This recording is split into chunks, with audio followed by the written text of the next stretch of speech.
14 juin 1940. Les Allemands entrent dans Paris. La bataille de France se termine. L'occupation allemande commence. Comment les Français vont-ils la supporter? Vont-ils se résigner, en profiter ou se révolter? Comment vont-ils vivre dans l'intimité ces 4 années? Avec des images d'amateurs inédites, des témoignages et des chansons d'époque, ce film retrace l'occupation intime vue par les Français et les Allemands. Je suis seule ce soir avec mes rêves. Je suis seule ce soir sans ton amour. Le jour tombe, ma joie s'achève, tout se brise dans mon cœur lourd. Je suis seule ce soir. Les Allemands filment, mais les Françaises détournent leur regard. Elles écoutent à la radio « Je suis seule ce soir », une chanson interprétée par Léo Marjane, écrite pour les femmes des prisonniers. Près de 2 millions de soldats français viennent d'être capturés par les Allemands. Pour toujours, ne me laisse pas seule sans ton amour. La plupart d'entre eux passeront 5 ans derrière les barbelés en Allemagne. Ils savent que leurs femmes, leurs mères ou leurs sœurs doivent maintenant assumer le poids de la vie quotidienne. Ils se sont pourtant courageusement battus. Tout le nord de la France est dévasté. Malgré l'appel à la résistance du général de Gaulle, le maréchal Pétain demande l'armistice. Hitler impose des conditions très dures à la France, comme le paiement d'une indemnité journalière ruineuse ou la livraison des réfugiés allemands qui ont fui le nazisme.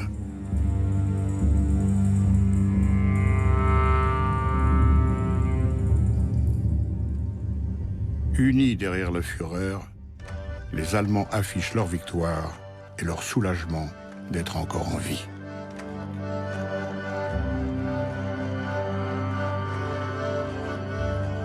Leur première consigne est de rester correct avec les Français. Pas par humanité, mais par calcul politique. Le capitaine Fritz Kastner de la 6e division d'infanterie dit à ses soldats: « Vous vous êtes battus comme des héros, maintenant comportez-vous comme des chevaliers. » C'est l'effet qu'ils vont faire en s'enfonçant jusqu'au bout de la Bretagne, où une future grande écrivaine, Benoît Groux, alors jeune étudiante réfugiée chez ses grands-parents, les a vus pour la première fois. Je me souviens, c'était sur la route côtière de Concarneau. On voit passer 2 motocyclistes magnifiques. Magnifiques. Blonds, Blonds, bien habillés. bien habillés. C'était un jour de juin, splendide. Avec ce beau temps, je me suis dit, comme ils doivent trouver la France belle. Ils sont en train de conquérir tout ça.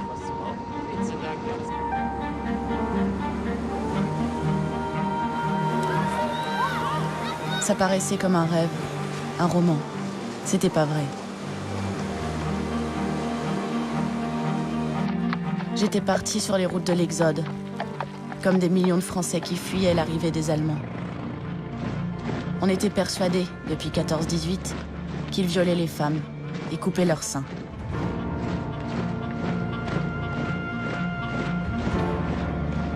Et puis on a vu que les Allemands étaient très corrects, comme on dit. Alors on est rentré à Paris, j'ai repris mes études à Paris.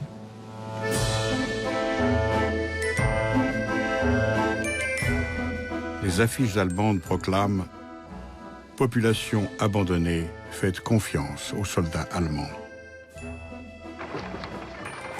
Les Français qui avaient fui vers l'ouest et le sud peuvent rentrer chez eux. Les fermiers sont inquiets pour leurs vaches, il faut les traire d'urgence. Et beaucoup d'Allemands paysans comme eux n'attendront pas les ordres pour se montrer compatissants.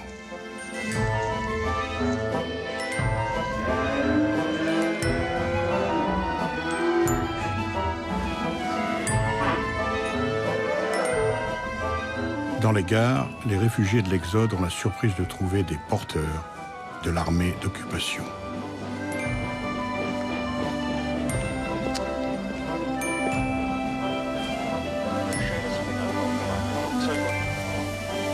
Merci, monsieur. Merci bien.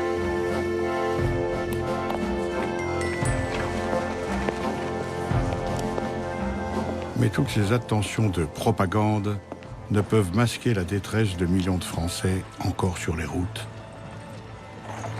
ni tromper ceux qui refusent l'idée même d'occupation, comme cette jeune ouvrière normande, Gisèle Guillemot. On a su que les Allemands arrivaient, avec mes copains, on s'est dit on va s'en aller. Et c'est ce qu'on a fait, on a pris nos vélos puis on est parti. Mais ça a été tellement un désastre, en route on pouvait pas passer. On pouvait pas passer. C'était dingue. C'était dingue. On s'est dit autant rester dans notre cité ouvrière. C'est complètement idiot de partir, parce que ça va être la même chose partout. Vaut mieux rester là. On n'est pas très loin de la mer. On va passer en Angleterre. C'était ça la perspective. Rejoindre De Gaulle à Londres. Il y avait plein de bateaux qui se balançaient sur l'eau. C'était tentant. Sauf que on n'avait pas de boussole, sauf qu'on était des petits gamins pas très délurés, sauf on s'est dégonflé, on n'a pas traversé la Manche. La Grande-Bretagne tient toujours tête à l'Allemagne nazie. Hitler occupe une grande partie de l'Europe, mais pas la moitié sud de la France, pour économiser ses troupes en prévision d'un débarquement en Angleterre. Cette zone non occupée, dite zone libre, a comme capitale Vichy, qui abrite dans ses nombreux hôtels le gouvernement dirigé par le maréchal Pétain. Immensément populaire, Pétain est le vainqueur de Verdun, la grande bataille de 1916. Il trouve les mots pour rassurer les Français et les Allemands. Par exemple, employer le mot servir, Oui, par n'est-ce pas, dans oui. cette formule. Oui. C'est un mot que j'emploie souvent, parce qu'il est la caractéristique d'une activité, je dirais, nationale. Oui, c'est vrai. Je crois que la plus belle, c'est celle où vous êtes en uniforme, avec votre képi. C'est celle qui caractérise le mieux votre expression à la fois de bonté et de fermeté. Oui, puis en somme, avec mon képi, on me reconnaîtra. Benoît Groult retrouve Paris et son appartement cossu du 7e arrondissement. Ses parents sont aisés. Son père dessine des meubles, sa mère dirige une maison de couture et vit des amours interdites avec une dame peintre célèbre, Marie Laurencin. Ce sont des gens de la bonne société parisienne, celle de l'intelligence, du goût et de l'esprit, confrontés à une situation tout à fait inhabituelle, l'occupation allemande. Atroce. On voit sur l'opéra et partout, commandanture, toutes les affiches allemandes partout. Toutes les affiches allemandes partout. C'était horrible. Mais on se disait, ça va durer 1 an. Et on va être délivrés. Les rues ne sont pas vides comme on l'a dit. Beaucoup de bicyclettes et beaucoup de grosses voitures noires.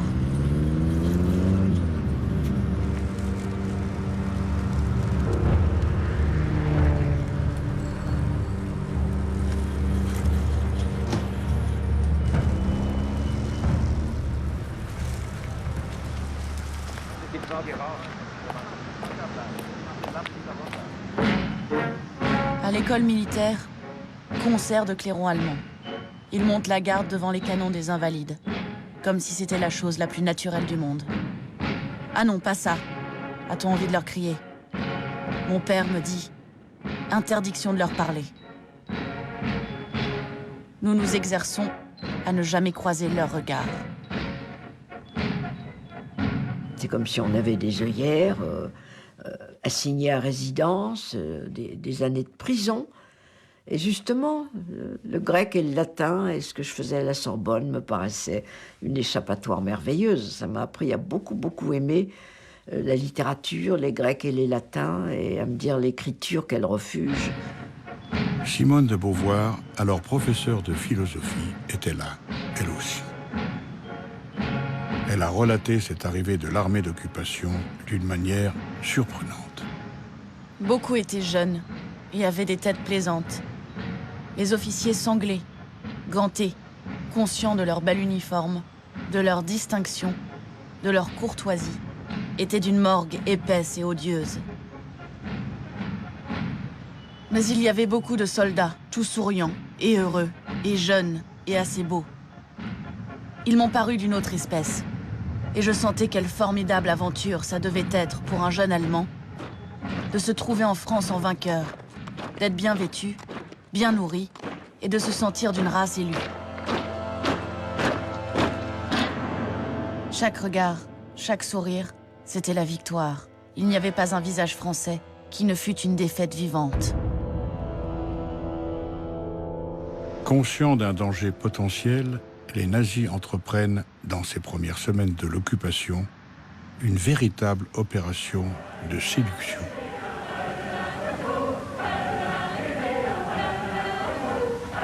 Dans toute une série de concerts, ils s'attirent la curiosité des Parisiens, qui se méfient pourtant de ces guerriers mélomanes déjà venus jouer leur musique en France en 1870 et 1914.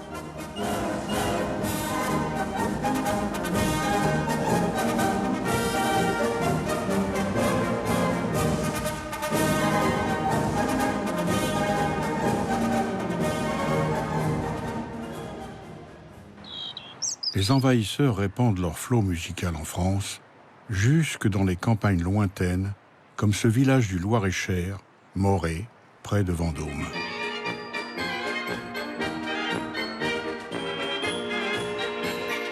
Il s'agit de faire passer l'idée même d'occupation, amener les populations qui ont été marquées par cette bataille brève et sanglante, qui ont perdu un membre de leur famille ou qui s'angoissent pour un fils ou un mari prisonnier, à perdre petit à petit toute volonté de révolte et oser parler aux vainqueurs. Ces images rares filmées par les soldats allemands montrent des rapports avec la population parfois surprenants de cordialité.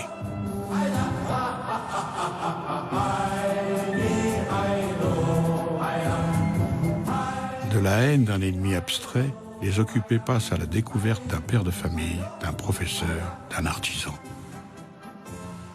Il se trouvera quand même des Français qui n'adresseront jamais la parole à l'occupant, même quand il devient leur pensionnaire obligé, comme le héros du livre le plus marquant de cette époque, Le silence de la mer, de Jean Brulaire, dit Vercors.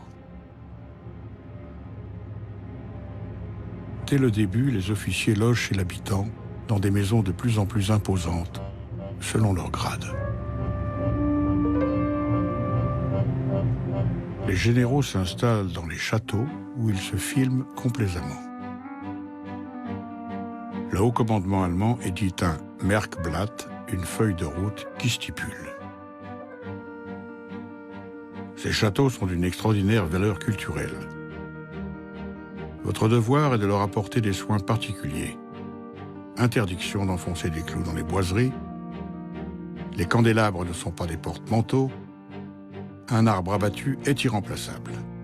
Montrez aux Français que nous autres Allemands, porteurs d'une haute culture, sommes respectueux des témoins d'une culture étrangère. Ce qui n'empêchera pas une grande chasse au trésor artistique français.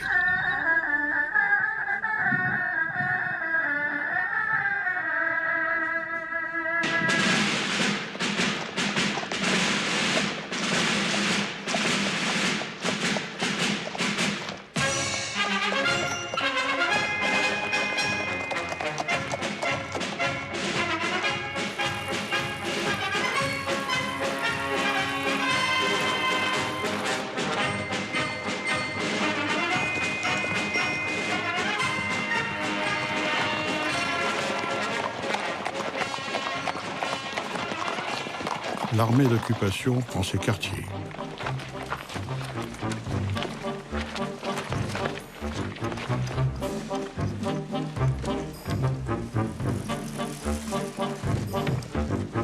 sommes de troupes sont logées dans les casernes où ils remplacent les soldats français prisonniers en Allemagne.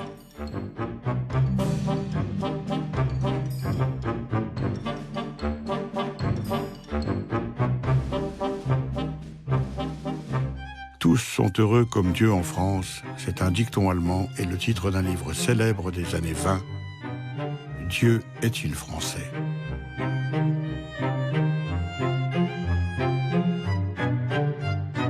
Un auteur allemand écrit « Dieu laisse la France vivre en raison de son bon vin ».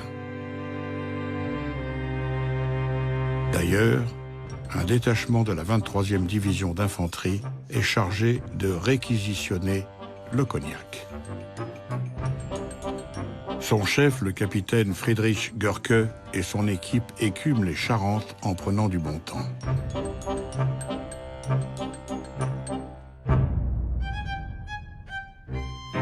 La cuisine française et le tourisme sont d'autres richesses dont profitent maintenant les nobles prussiens. Le général de cavalerie comte von Rothkirch fait découvrir sa conquête à son fils.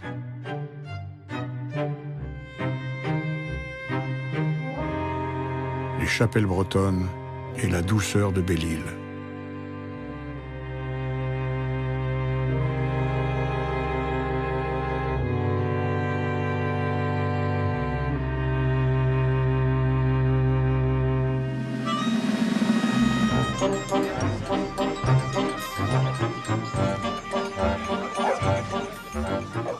C'est un gigantesque vol de sauterelles, ou plutôt de doryphores, l'insecte qui ravage la pomme de terre. Et les Français ajoutent le surnom de doryphore à celui de Boche, pour désigner l'occupant allemand. C'est la grande bouffe de la fin de l'été 40.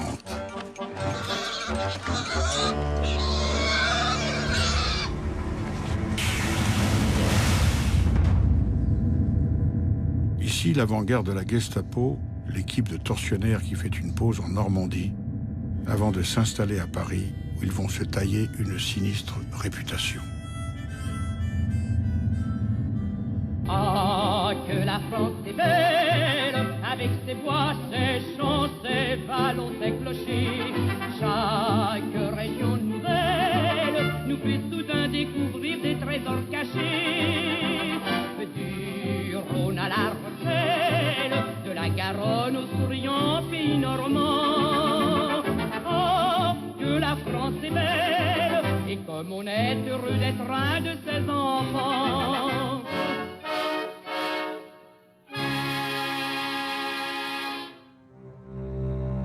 Mais Dieu n'est plus français pour les Français. La population commence sérieusement à manquer de tout.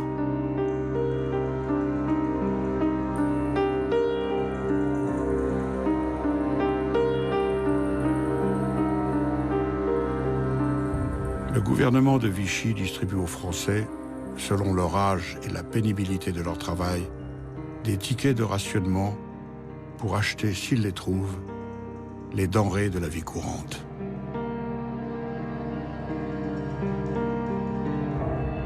Pour faire passer de telles mesures, Vichy fait appel à une grande vedette de l'époque, Fernandel, qui accepte de servir la propagande. Avez-vous les tickets de matière grasse, le pain, la viande, le lait? Tant pis si je vous embarrasse. On faisait la queue au moins 1 heure par jour, si c'était pas 2. J'avais un petit pliant. J'avais un petit pliant, un siège pliable. Et dans ma poche, j'avais toujours un livre. Et on faisait la queue pour toucher 40 grammes de gruyère. Ou pour avoir le dernier savon. Ma mère a simulé une maladie pour avoir un quart de litre de lait par jour. C'était la débrouillardise. Ce n'était pas très glorieux, mais il fallait survivre. Le lapin est élevé partout, jusque dans les salles de bain, pour pallier une ration de viande avec ticket de 100 grammes seulement par semaine. Des légumes dont les Allemands ne veulent même pas, le rutabaga ou le topinambour, forment la base de l'alimentation et les betteraves permettent de filtrer un peu de sucre.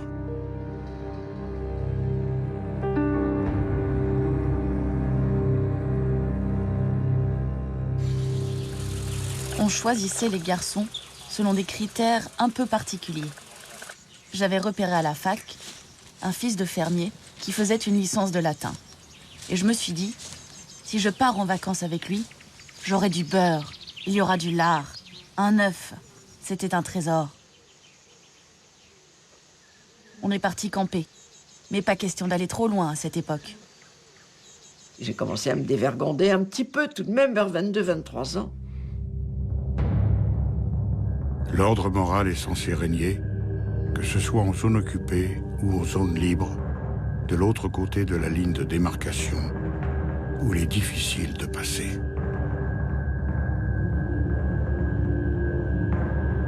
La devise de Vichy a beau être « travail, famille, patrie », le maréchal Pétain est soupçonné par l'Église d'être un libertin.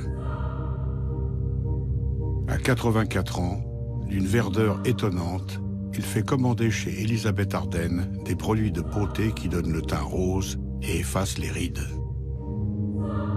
Il a la réputation d'être très entreprenant auprès des secrétaires de l'hôtel du Parc. Maréchal, nous voilà devant toi, le sauveur de la France. Nous jurons, nous tes gars, de servir et de suivre tes pas. Maréchal, nous Vichy glorifie la famille, mais en réalité, dans toute la France, la plupart des femmes vivent dans la misère. Parce que les hommes sont prisonniers et que l'aide de l'État est dérisoire. Octobre 1940. À Paris, en zone occupée, la Wehrmacht défile chaque jour, à 13 heures précises, étalant sa force virile.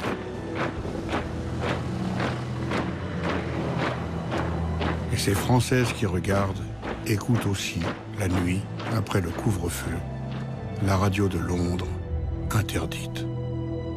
On avait le blackout sur toutes nos fenêtres, mais on écoutait la radio anglaise à ta. Je me rappelle la musique, le brouillage. On était l'oreille collée. L'oreille collée. Pour essayer de comprendre. Pour essayer de comprendre. Tous les soirs, on est réunis autour du poste, comme une drogue. Elle réconforte la radio de Londres. On sait que l'Angleterre tient toujours. Et c'est de ce côté que viendra un jour la lumière. On écoute le général de Gaulle. Ici, Londres. Les Français parlent aux Français. En cet automne 40, les Parisiens reprennent leurs habitudes pendant que se joue la bataille d'Angleterre. Ils reviennent flâner sur les Champs-Élysées, où on leur sert désormais un faux café. Ce n'est que le début de ce qu'on appellera les Ersatz, mot allemand qui signifie succédané. Mais le premier de ces ersatz, c'est la vie elle-même, qui donne l'impression de paix, mais ce n'est pas la paix. Les Français sont bien obligés de s'accommoder de cette présence obsédante des occupants qui viennent par camions entiers visiter la capitale. Le long des rues, ces refrains de chez nous. Pour eux, c'est un tel privilège de visiter Paris. Sur un trottoir, ce clochard. Ils veulent tous rapporter des images. Bon, la France, ces gens qui passent en dehors des clous. Ils sont les seuls à avoir le droit de filmer et ils se mettent en scène au milieu de leur Paris. La gouaille des Didi, Paris midi, dernière heure. Oh, ça sent bon le pays. Et tout doucement, la vie recommence. On s'était promis de tout avaler, mais les rêves bleus, les projets immenses, pour quelques jours, on les laisse filer. Cette brunette aux yeux de paradis. Oh, ça sent bon le pays. Quel pays? Mais ça sent bon notre pays. Mais oui. À ces touristes d'un nouveau genre, le commandement de la Wehrmacht fournit un petit guide. Paris vu par les Allemands, qui prévient. Certains quartiers de Paris grouillent de juifs venus de partout dans le monde. Vous serez assaillis par une odeur nauséabonde, vous verrez des enfants juifs, noirs de crasse et pleins de parasites, s'agiter dans les ruelles sombres.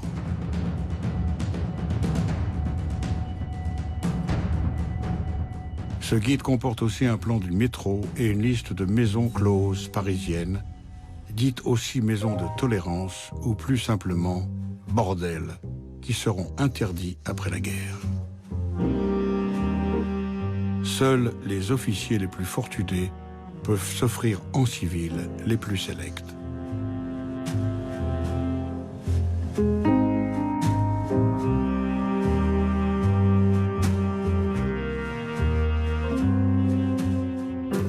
La troupe, elle, doit se contenter de ce que l'on appelle les maisons dites d'abattage, où les malheureuses reçoivent plusieurs dizaines de jeunes soldats par jour.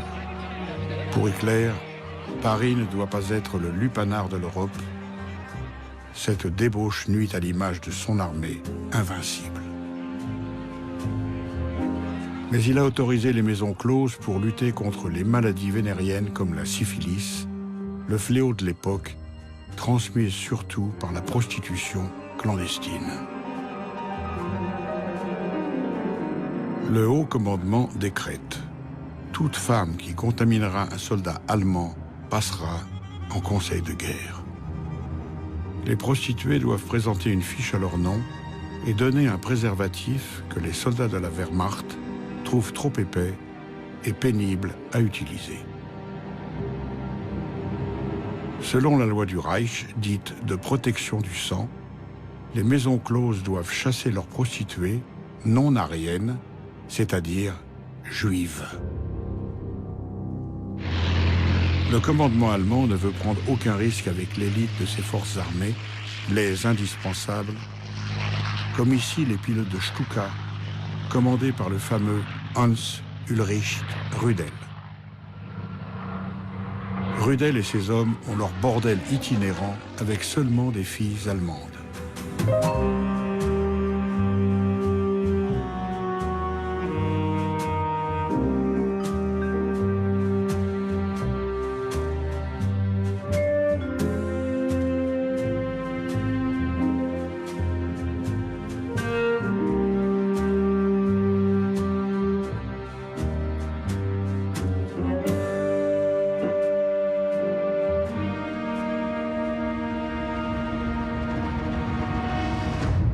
Paris, 28 novembre 1940. La Chambre des députés, l'Assemblée nationale, est profanée par la présence allemande. Un grand dignitaire nazi, le théoricien du racisme, Alfred Rosenberg, proclame devant les chefs de l'armée d'occupation: « Nous sommes ici pour enterrer la Révolution française de 1789. Elle a émancipé les Juifs, ce qui a détruit la culture européenne. » Vichy a devancé l'occupant en promulguant dès octobre 1940 un statut des Juifs qui les exclut progressivement de la société. La police et la gendarmerie française intensifient leur collaboration avec les autorités allemandes d'occupation en organisant la première grande rafle du 14 mai 1941 de près de 4000 Juifs polonais, tchèques et autrichiens qui s'étaient réfugiés en France pour fuir le nazisme.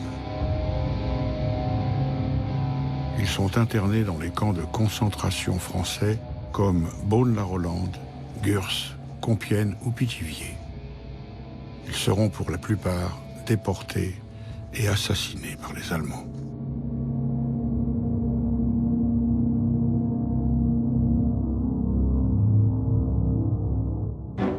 Le 22 juin 1941 marque un tournant pour l'occupant.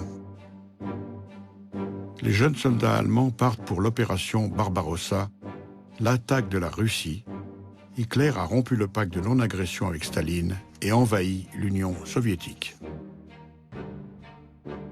Seuls restent en France les vieux de 40 ans. Beaucoup vont vivre de véritables histoires d'amour avec des Françaises. Parmi eux, Willy Hunsig, boulanger dans le civil. Il appartient à un bataillon affecté à des tâches subalternes, réparer les camions, faire les pleins ou nettoyer les véhicules et les blindés. Il est stationné sur les côtes de la Manche et il rencontre Francine. J'avais pas encore 16 ans. Mon père étant déjà très âgé, je préférais un homme âgé à un jeune. Je préférais un homme âgé à un jeune. J'allais au lycée, je passais devant leur cantonnement. Il y en avait un qui me disait à chaque fois « Venez boire un petit café, mademoiselle ». Un jour, je lui ai répondu en allemand, que j'apprenais au lycée. « Mes parents m'attendent ». Mes parents étaient crémiers. C'était important par ces temps-là.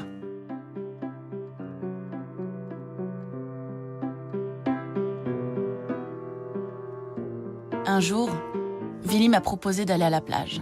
J'ai accepté. Il m'a dit « Je vais t'apprendre à nager ». 3 dimanches de suite, je suis allée à la plage avec lui. Après, je suis allée le voir chez lui. Il avait réussi à avoir une piole. Il écoutait des disques, surtout Carmen. Et un jour, j'ai eu un malaise. J'ai eu un malaise chez mes parents. Alors maman l'a fait venir le docteur, et puis bon, il m'a ausculté, enfin, et tout d'un coup, il dit, bon, ben allez, on vient dans la cuisine vers tes parents. Puis mes parents disent, alors c'est grave? Alors il dit, bon, non, c'est pas grave, c'est embêtant. Ah bon? Parce qu'elle vomit, c'est ça? Bon, asseyez-vous. Alors les voilà tous les deux assis sur une chaise. Puis tout d'un coup, maman dit, bon, alors finalement, qu'est-ce que c'est? Ben respirez un bon coup. Elle est enceinte. Oh, les voilà tous les deux debout. Oh, en même temps. Mon Dieu, c'est pas vrai. Ben si, elle est enceinte. Alors il dit, comme c'est un tout début, exceptionnellement, avec, je ferai les démarches qu'il faut, on peut.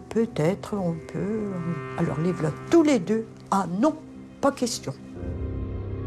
Le maréchal Pétain, qui aime tant les enfants de France, lutte avec son gouvernement contre l'avortement, allant même jusqu'à faire guillotiner l'une de celles qu'on appelle alors les faiseuses d'anges. Les parents de Francine, respectueux des consignes du maréchal, la mettent au couvent où elle accouche d'un petit garçon.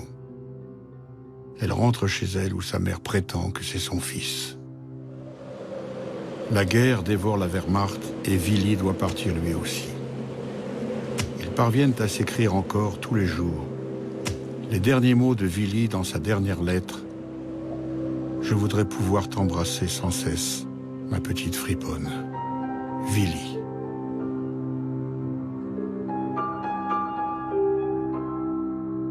Et puis c'est le silence dont Francine ne se remettra jamais. J'ai un souvenir impérissable. Je ne peux pas y penser. Non, voilà. Je ne peux pas y penser sans pleurer.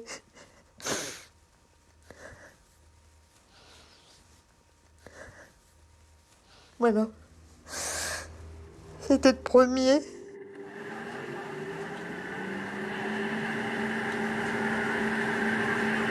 Pour Gisèle Guillemot, l'ouvrière normande, une pareille aventure aurait été impensable. Elle est devenue résistante.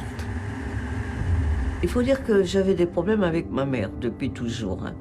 Et que chaque fois que j'avais l'occasion de l'embêter, je ne manquais pas de le faire.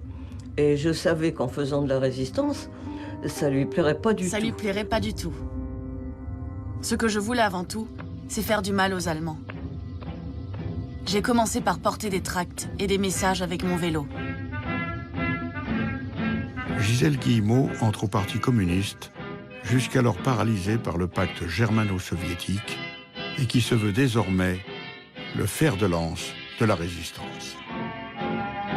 Amis, entends-tu le vol noir des corbeaux sur nos plaines? Amis, entends-tu le chant lourd du pays qu'on enchaîne? Oh, et partisans, ouvriers et paysans, à vos armes! Nous, on a fait des raillées de train. Il y a eu dans l'un 22 morts et dans l'autre 16 ou 18, je sais plus. Et que, bon, on a payé très cher, c'est vrai, mais bon. La France entre alors dans le cycle infernal des attentats et des otages. Ça a provoqué quelques problèmes entre nous tous. Hein. Il y avait les radicaux, tous ceux qui disaient, et c'est eux qui avaient raison, c'est la guerre, tant pis. Et puis nous, ceux dont je faisais partie, qui disaient qu'il ne faut peut-être pas mettre les populations en danger. Le colonel Hotz, l'un des chefs des troupes d'occupation de la région de Nantes, est tué. En représailles, les Allemands fusillent 48 otages, la plupart communistes. Le plus jeune de ces otages a 17 ans.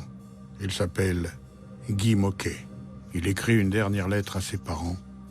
« Ce que je souhaite de tout mon cœur, c'est que ma mort serve à quelque chose. » Partout en Europe, la répression nazie est impitoyable. En Russie, un soldat allemand filme la pendaison d'un partisan.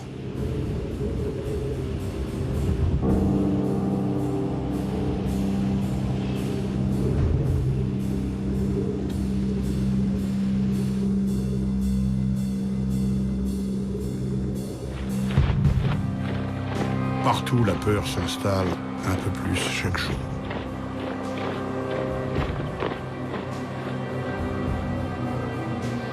La peur et la faim qui fait piétiner des heures devant les magasins vides. Il n'y a plus de charbon et l'hiver 41-42 est l'un des plus froids du siècle. La petite Maddy Camus, 13 ans, de Perpignan, écrit. Ne plus avoir faim, froid, peur du présent, peur de l'avenir. Du fond de mon désespoir, ma rage monte contre la cruauté de la vie, de la guerre. La propagande filmée tente de masquer la réalité, alors qu'il fait moins 15 sous la tour Eiffel.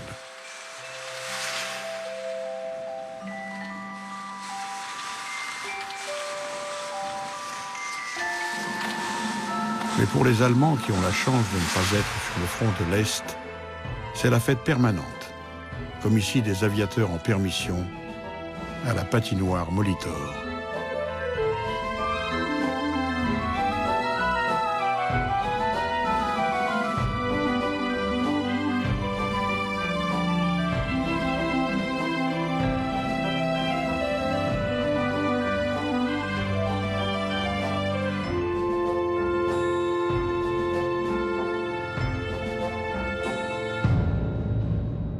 Les Allemands qui ne sont pas sur le front de l'Est travaillent pour le front de l'Est. Ils sont chargés de vider la France de toutes ses ressources.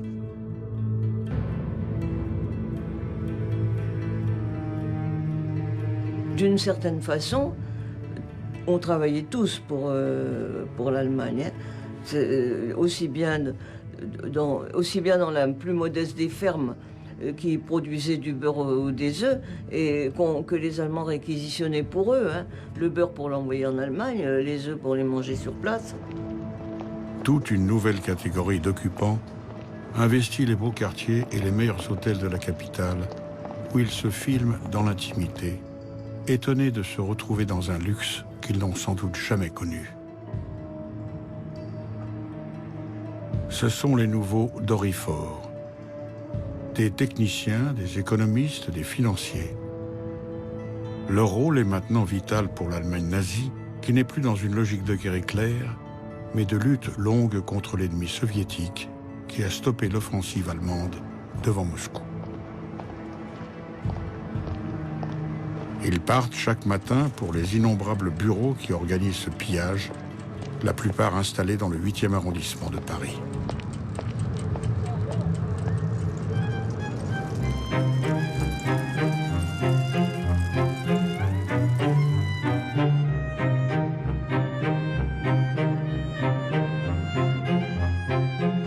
Avec une administration centrale à côté de l'Arc de Triomphe, dans le Grand Hôtel Majestic. Rien qu'au Majestic, 1000 fonctionnaires allemands s'occupent de l'industrie, du commerce, des transports, de la mise en coupe réglée de la France. Nous mon enfance, bercé de tendre insouciance, je t'ai gardé dans mon cœur. Au-delà de l'indemnité journalière que verse la France, la spoliation des banques, des biens juifs, le vol pur et simple enrichit les nazis qui filment leur butin avec jubilation. Oui, je t'aime, je te donne ce poème. Oui, je t'aime, dans la joie ou la douleur. Douce France, tout part pour l'Est, le bronze des statues, les camions de chez Berlier ou de chez Renault, qui est du coup la cible du premier grand bombardement allié sur la région parisienne, le 3 mars 1942.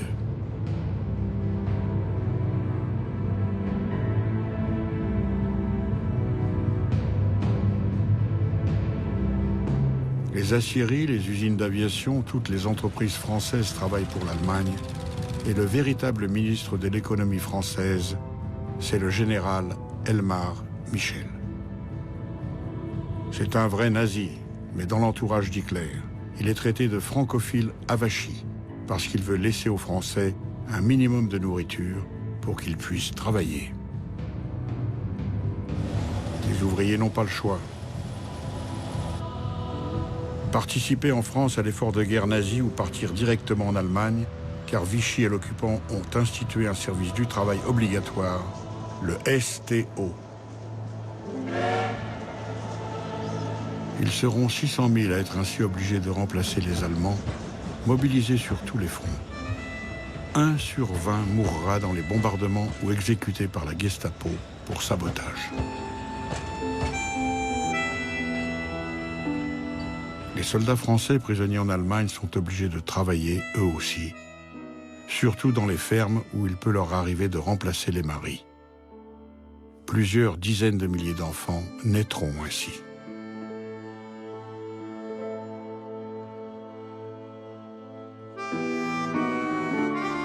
Ils sont encore plus d'1 million, ces prisonniers français, qui vivent d'espoir depuis que l'Amérique est entrée en guerre contre l'Allemagne.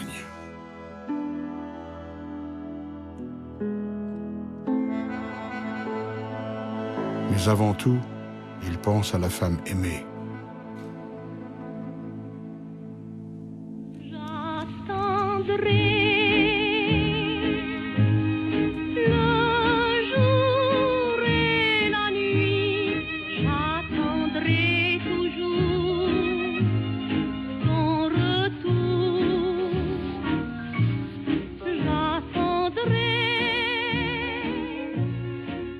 L'un d'eux écrit « C'est peut-être une autre femme que je retrouverai, mais ne crains rien, chérie.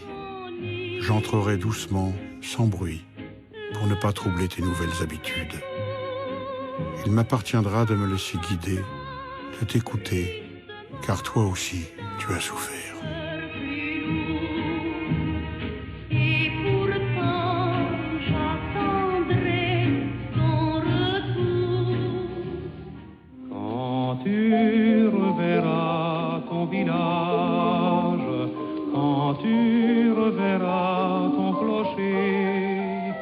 Ta maison, tes parents, tes amis de ton âge, tu diras rien chez moi n'a changé.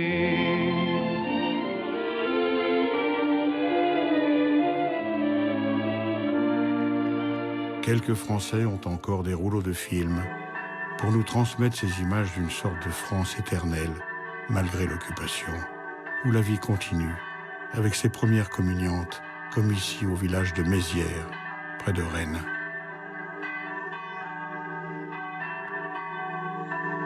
Ou le mariage de Servex à côté de Chambéry en Savoie. Cette France qui célèbre désormais la fête des mères, instituée par le maréchal Pétain, à grand renfort de propagande naïve. Elle est le premier visage que vous avez appris à connaître, le premier mot que vous avez appris à dire, maman. Elle sait bercer les petits, calmer la fièvre, redonner aux grands la paix du cœur. Elle est la gardienne du foyer. Elle lui consacre des journées entières d'humble travail, d'obscur labeur, d'harassante besogne. Pour tous ces dons d'elle-même, pour toute cette peine, elle ne demande pas un merci. Vous lui en devez un pourtant. N'oubliez pas la journée des mères, le 31 mai prochain. La journée qui fête les deux mots les plus beaux du monde. Mon petit maman.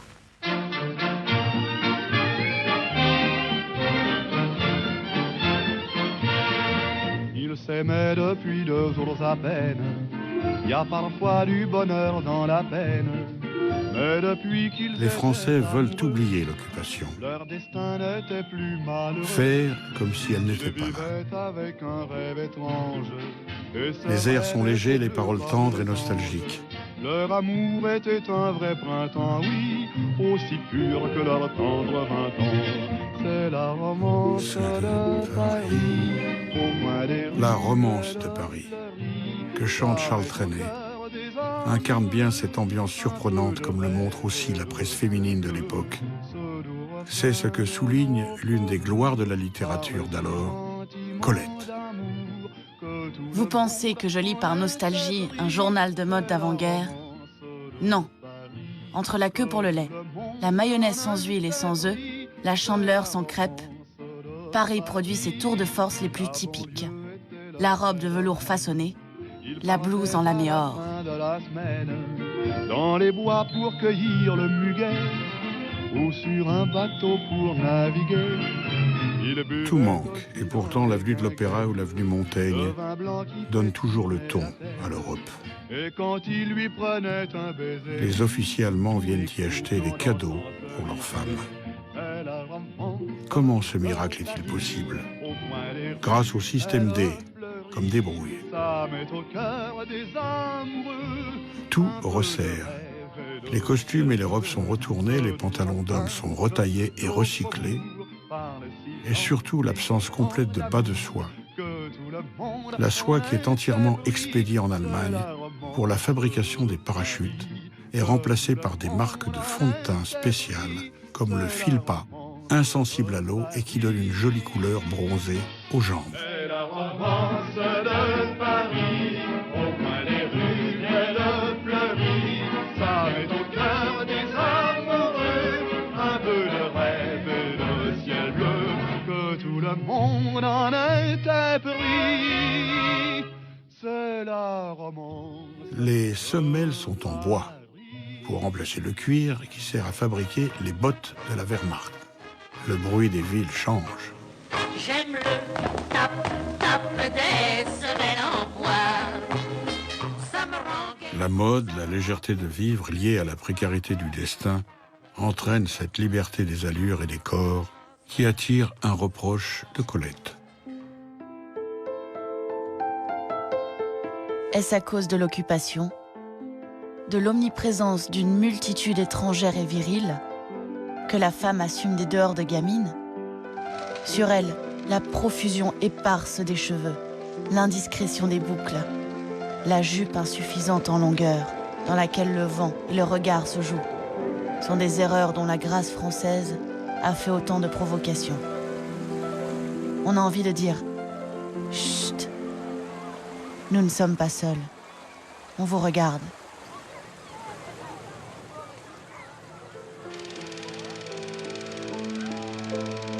La plus représentative de ces femmes fleurs, c'est Yvette Lebon, l'une des vedettes montantes du cinéma français de l'époque, aujourd'hui centenaire et nostalgique.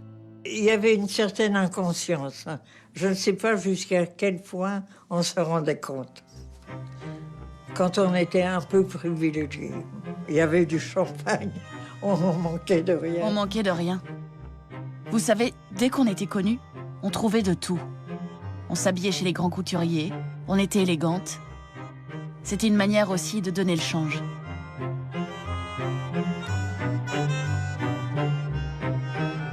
Après le théâtre, on allait chez Maxim's, qui était plein à craquer. Chez Rasputin ou chez Lip. Je retrouvais des tas d'amis. Me voilà ici avec Danielle Darrieux, qui était la grande vedette de l'époque. Des vedettes de l'écran s'apprêtent à partir pour l'Allemagne. À la gare de l'Est, on reconnaît Danielle Darrieux, Suzy Delair, Junie Astor, Viviane Romance. Répondant à l'invitation du docteur Karl Fröhlich, président de la Corporation du cinéma allemand, ces artistes seront pendant 12 jours les hôtes de leurs camarades des studios de Vienne, de Munich et de Berlin. J'ai fait 3 pièces avec Sacha Guitry, j'ai fait Désiré Clary, j'ai fait la Romance de Paris avec Charles Trenet. Alors, vous voyez, ça, toute l'occupation a été occupée par le théâtre et le cinéma. Yvette Lebon tourne 4 films sous l'occupation. Véritable âge d'or de la production cinématographique française. Les films américains sont interdits. La seule concurrence au cinéma français est celle des films allemands. Des pamphlets antisémites ou des bluettes sans intérêt ni public. Une partie des cinémas parisiens a été réquisitionnée, comme le Rex, devenu Soldat Kino, où des résistants placeront un jour une bombe entraînant l'exécution de 140 otages.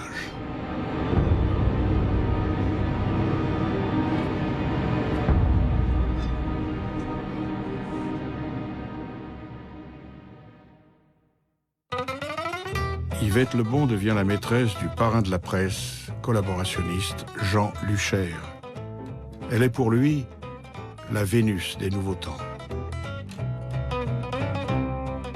Lucher sera fusillé à la Libération, mais Yvette Lebon, qui a su diversifier à temps ses relations, ne sera jamais inquiétée et continuera sa carrière. J'aurais pu avoir des ennuis. Il m'appelait ma petite gaulliste. Mon Dieu, quand j'y pense maintenant, je me dis, mon Dieu, j'ai eu le bon Dieu avec moi. Yvette Lebon ne s'intéresse pas à la politique. Elle représente bien ce petit monde du spectacle qui ne collabore pas vraiment, mais profite de la situation ou continue simplement, sans rien vouloir voir, à faire son métier, comme ici Fernandel, qui tourne une dizaine de films pendant l'occupation.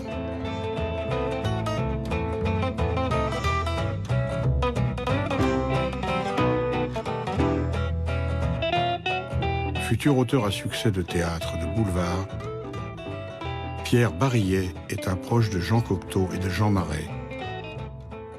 Il a 19 ans en 1942. Il y avait une familiarité très grande pendant la guerre. Tout le monde prenait le métro. On se demande toujours comment est-ce que vous avez connu un tel. C'est très simple, en allant sonner à sa porte.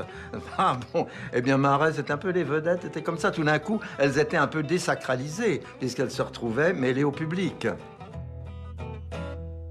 Jean Marais et Jean Cocteau forment un couple célèbre, toléré par Vichy, alors que les nazis persécutent partout les homosexuels. Avec une certaine ambiguïté, car dans leurs films d'amateurs, les militaires allemands s'attardent parfois sur la beauté des visages. La complicité troublante ou la nudité masculine, souvenir des années passées dans la jeunesse hitlérienne.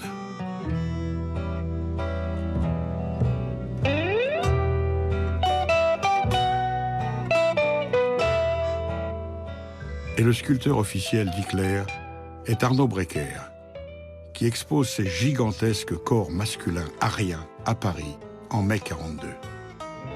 Cocteau est impressionné. Sacha Guitry a ce commentaire célèbre: « Si ces statues étaient en érection, on ne pourrait plus passer. » Cocteau, c'est moins affiché que Guitry. Guitry, s'affichait pour les bonnes causes. Moi, j'ai toujours beaucoup défendu Guitry auprès de tous ceux qui l'attaquaient. C'était un homme de spectacle, un homme de théâtre. C'est vrai que quand Göring l'a fait chercher pour venir prendre le thé avec lui, Guitry parlait trop. Il a dit personne n'aurait pu faire autrement. Et puis, ça m'amusait beaucoup de voir Göring, n'est-ce pas, a-t-il dit. Il n'aurait pas dû le dire, mais beaucoup l'auraient tu, mais l'auraient pensé. Lui, il l'a dit. Quant à Maurice Chevalier, immense vedette de la chanson, il passe de la zone libre, où il cultivait son jardin, en zone occupée pour chanter à Radio Paris, porte-parole de la collaboration. Dans la chanson Notre Espoir, la censure allemande a demandé la signification de Tralala Zimtaboum Pala. C'est-à-dire que dans le monde du spectacle ne s'est pas illustré par un esprit d'héroïsme pendant toute l'occupation, vraiment, auquel on puisse faire référence. En chantant comme ça, c'est notre espoir. Mais il y a eu des héros comme le populaire Georges Briquet, le premier grand chroniqueur sportif. Il refusera d'aller travailler à Radio Paris et il est déporté par les Allemands au camp de concentration de Dachau, d'où il reviendra miraculeusement. Piron voit en arrière, mais il se fait prendre la balle au dernier moment par l'arrière de Toulouse, Dupuis qui dégage.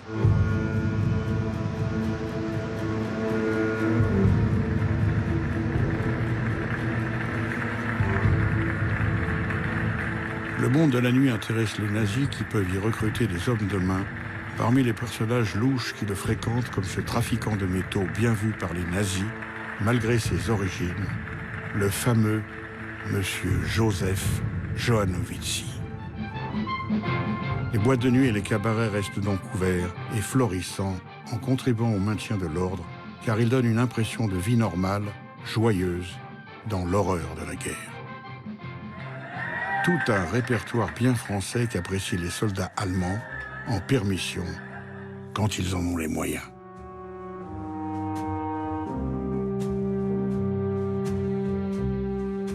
Les Parisiens sortent beaucoup, mais ils ont du mal à rentrer. Il ne faut pas louper le dernier métro à cause du couvre-feu à minuit.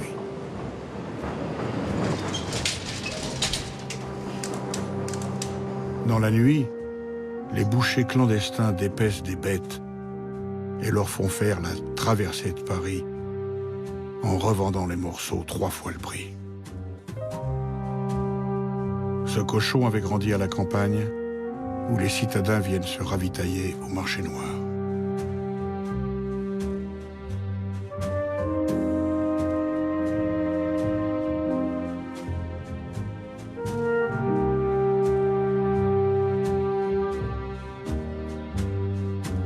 L'État ferme les yeux et même promulgue une loi qui prévoit de ne pas poursuivre ceux qui ne font que subvenir aux besoins élémentaires de leur famille.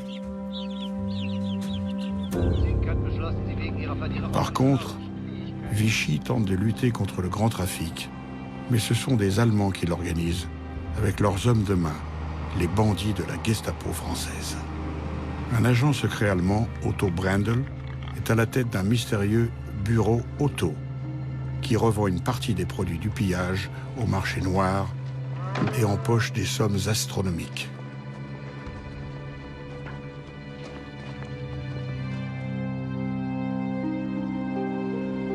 Pour tous ceux qui ne peuvent pas se payer le marché noir, c'est la soupe populaire.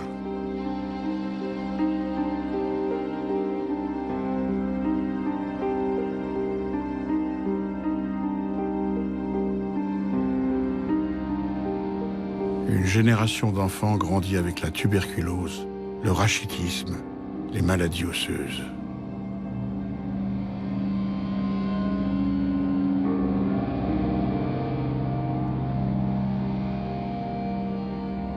Oui, la vie est difficile, mais encore plus pour les Juifs. Leur calvaire se poursuit aux yeux de tous, aveugles ou impuissants, devant la persécution nazie. Je l'ai vécu lâchement, comme la plupart des Français, Mon père avait des amis juifs, comme il disait, mais on avait un antisémitisme de bonne famille. De bonne famille, si vous voulez. Un jour, notre voisine, une petite jeune fille juive, a sonné à notre porte. Elle nous a dit « Mes parents viennent d'être arrêtés. Je ne sais pas où aller. Peut-être pouvez-vous m'héberger ?» Mon père a dit « Nous allons réfléchir. » On est parti dans le salon avec ma mère. On n'a pas réfléchi très très longtemps. Mon père a dit « Elle n'a pas de carte de ticket d'alimentation. On va être dénoncé par la concierge qui la connaît, qui la voit passer dans la rue. » C'est vrai qu'on avait peur. On n'imagine pas le climat de peur qui régnait à ce moment-là. Nous avons retrouvé le souvenir de cette jeune fille. Elle s'appelait Gisèle Markovitch. Elle était la fille de l'horloger du quartier. Son père, héros de la guerre de 14, était mort des suites de ses blessures. Le 16 juillet 1942, sa mère est arrêtée dans la grande rafle du Veldiv avec 13 152 autres juifs. Avec eux, sa mère est dirigée ensuite vers le sinistre centre d'internement des Juifs de Drancy, un groupe d'immeubles au nord de Paris, puis vers le camp d'extermination d'Auschwitz pour y être assassinée. Gisèle Markovitch, elle, après avoir été renvoyée par la famille Groux, parviendra à se cacher encore 2 ans. Elle sera déportée le 7 mars 1944 par le convoi numéro 69 pour Auschwitz, où elle sera gazée et brûlée. Mon père a dit « Je serai tout seul, je l'aurais recueilli. » Peut-être était-ce vrai, je ne sais pas.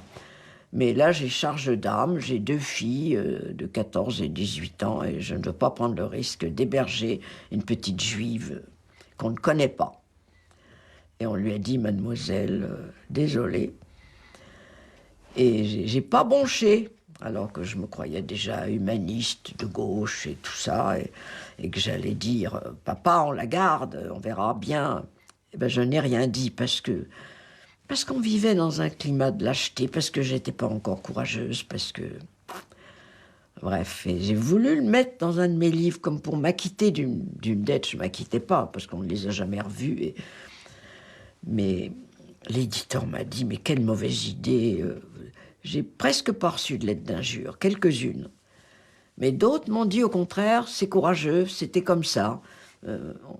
On n'était pas prêt à mourir pour les Juifs, c'est vrai, personne n'était prêt à mourir pour les Juifs. Et ici même, dans le stade couvert du Veldiv, où avaient été enfermées les victimes juives de la Grande Rafle, se déroule, 3 mois seulement plus tard, le 30 septembre 1942, le championnat d'Europe des poids moyens.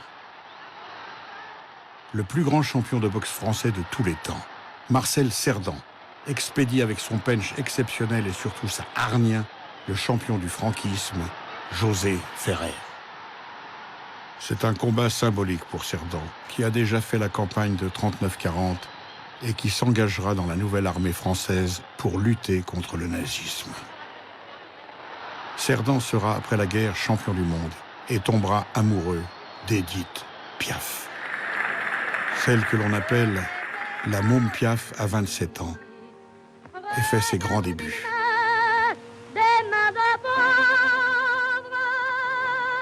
Elle chante la France des femmes, celles qui survivent et celles qui vivent. Un escalier étroit, une vieille mansarde, et me voilà chez moi.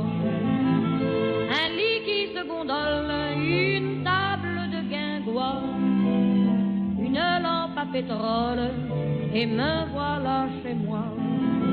Mais le soir quand le cafard me pénètre, et que mon cœur est par trop malheureux, j'écarte les rideaux de ma fenêtre et j'écarquille les yeux. De l'autre côté de la rue, il y a une fille, une belle fille, qui a tout ce qu'il lui faut et même le superflu. De l'autre côté de la rue, elle Elle a de l'argent, des bijoux, des voitures, des vases en soie, des maisons, des fourrures. De l'autre côté de la rue, il y a une fille, une belle fille. Si j'en avais le cœur, je n'en demanderais pas plus. De l'autre côté de la rue.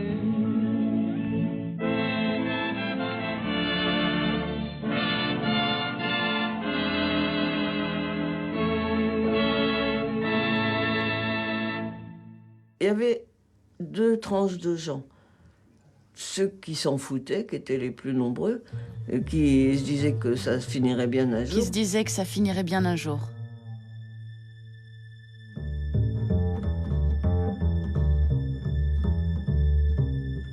Et puis il y avait les combattants. Moi, je faisais partie des combattants. Mais ce n'était pas toujours facile. J'avais un grand amour d'enfance. Il s'appelait Marcel. On s'était rencontrés à l'école primaire. On s'était jamais quittés. On s'était juré de se marier. Un jour, il a été dénoncé. Et il est tombé dans un piège. Il y a eu une chasse à l'homme. Lui, il n'a pas été pris, mais il a été gravement blessé. Et il est mort des suites de ses blessures. Donc, bon, c'était mon premier grand chagrin. L'atmosphère est empoisonnée par les lettres de dénonciation. Les préfectures reçoivent chaque jour des dizaines de lettres anonymes, comme celle-ci. Monsieur, je tiens à vous signaler qu'un certain Sim David de race juive, habitant 10 rue Raymond Poincaré à La Rochelle, qui a déjà fait 15 jours de prison pour activité politique, se cache maintenant et fait du marché noir. Bien qu'anonyme, je vous demande de considérer cette lettre avec attention. Cette délation forcenée ne concerne pas seulement les Juifs. Les convoitises, les vieilles rancunes, les conflits entre voisins entraînent des dénonciations. Toutes ces lettres immondes provoquent aussi l'arrestation des résistants par les Allemands qui les envoient dans des camps de concentration en Allemagne. Gisèle Guillemot sera déportée à Ravensbrück en octobre 1943. La peur règne. Il faut surtout ne pas se faire remarquer. La France est maintenant entièrement occupée depuis l'invasion de la zone libre par les Allemands. Il faut continuer à vivre. Si on n'avait pas, si on n'était pas un patriote et un héros, enfin les héros sont rares. L'homme n'est pas un héros en général, ce sont des exceptions. On les admire, les héros.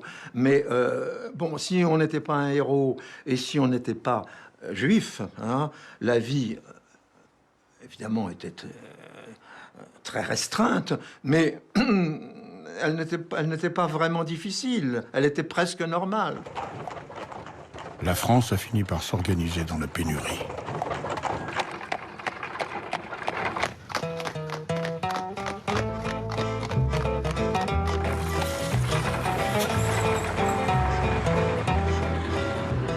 D'étranges autobus sillonnent désormais les villes. Grâce à un actif commissariat aux économies de matière, un système datant du 19e siècle a fait sa réapparition, le gazogène. Un énorme réservoir sur le toit des bus alimente les moteurs au gaz du charbon de bois. Les voitures particulières sont équipées d'une installation de production de ce gaz, pénible à mettre en œuvre et salissante.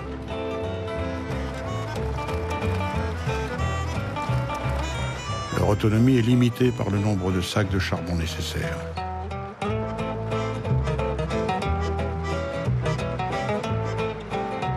Il existe même des prototypes d'automobiles électriques sophistiqués, très en avance sur leur temps. Et quelques véhicules à pédales où il est malaisé de conserver sa dignité.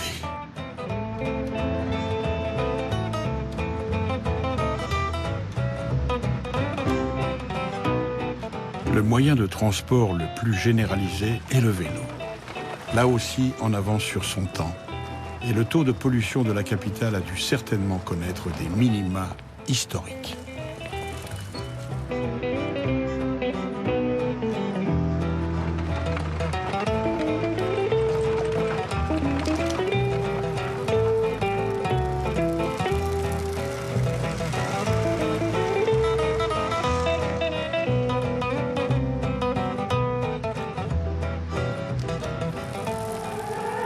Fin 1943, pour les Français, l'atmosphère se tend de nouveau et la peur atteint son paroxysme avec les grands bombardements alliés.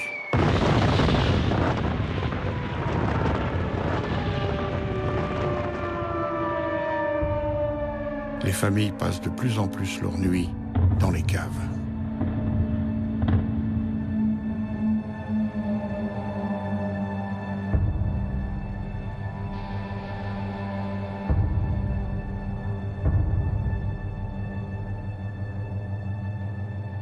La propagande allemande s'en sert pour recruter des volontaires.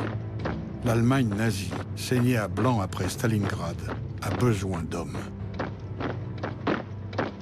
30 000 jeunes Français sont volontaires pour se battre sous l'uniforme allemand. Ils prêtent serment à Hitler, saluent les 2 drapeaux et chantent la Marseillaise. Ils finiront tués par les Russes ou fusillés à la Libération.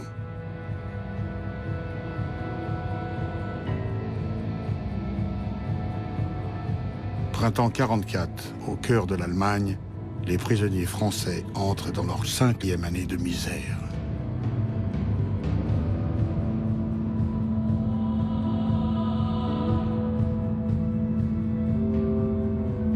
La petite Jacqueline Dufour, 13 ans, de Castelnau-d'Auzan dans le Gers, écrit à son père, prisonnier. Mon petit papa chéri, je sais que tu as eu très froid cet hiver. Moi, à la maison, je suis malheureuse. Il y a un homme qui est là tous les soirs. Souvent, je pars au lit sans souper. J'ai le cœur bien lourd.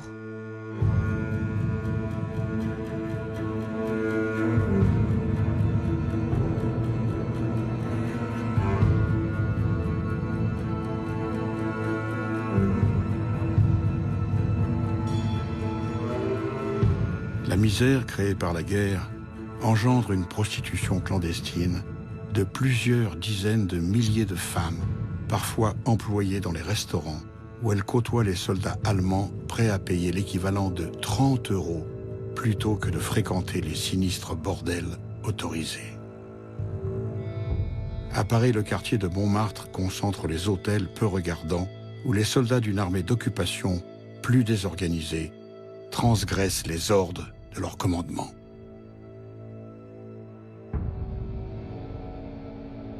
Les Allemands sentent que ce qu'ils appellent l'invasion anglo-américaine est proche.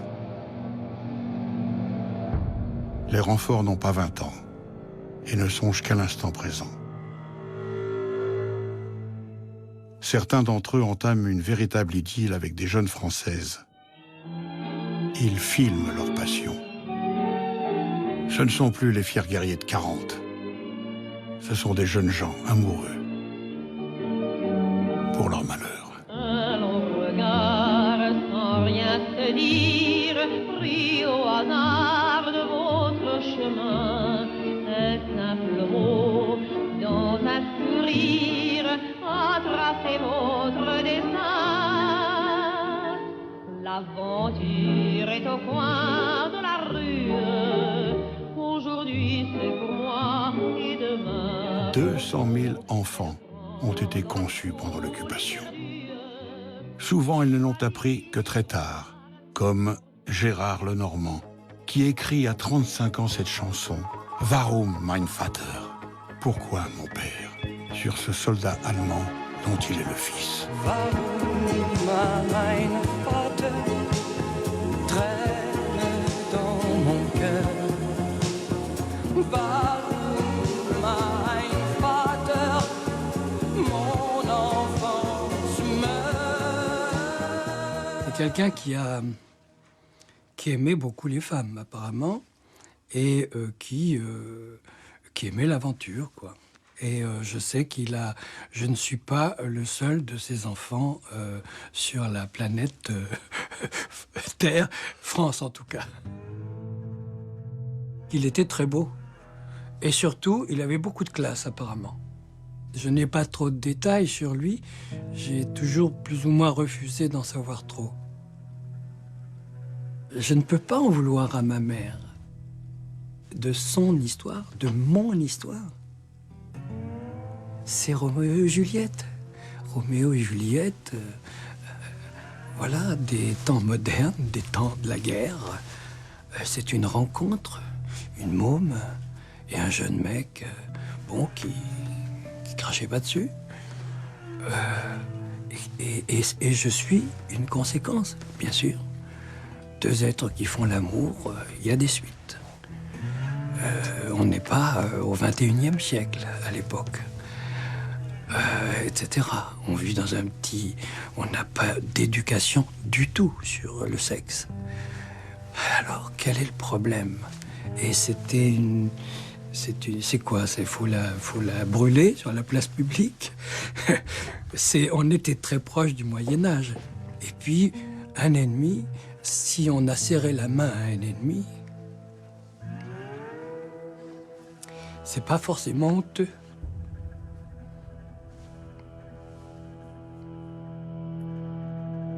À la Libération, l'Allemand s'enfuit pour toujours, après de brefs adieux. La mère de Gérard Lenormand part se cacher dans son village, qui la protégera. Elle échappe ainsi à cette immense vague de vengeance qui entraîne les Français, sortis de 4 ans de cauchemar.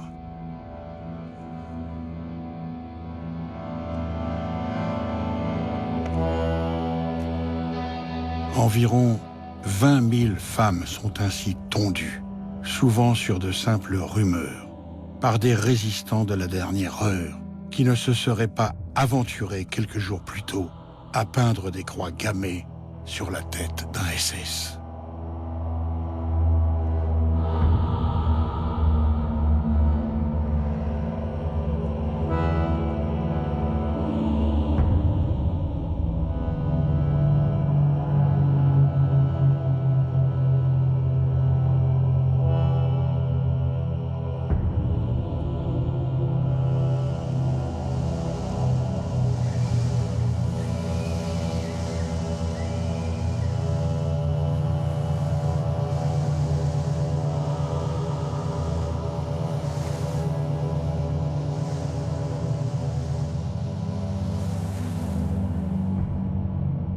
Pour ces femmes, leur enfant est désormais un fils de Boche.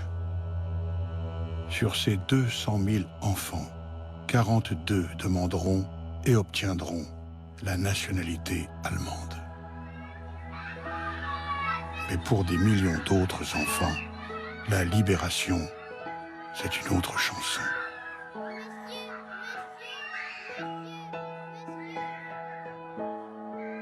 Celle que cet instituteur normand vient d'apprendre à ses élèves.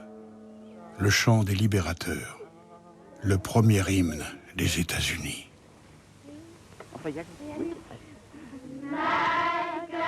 Mon pays, c'est pour toi. Douce terre de liberté. C'est pour toi que je chante. Terre où sont morts mes pères, orgueil des fondateurs, que partout résonne le son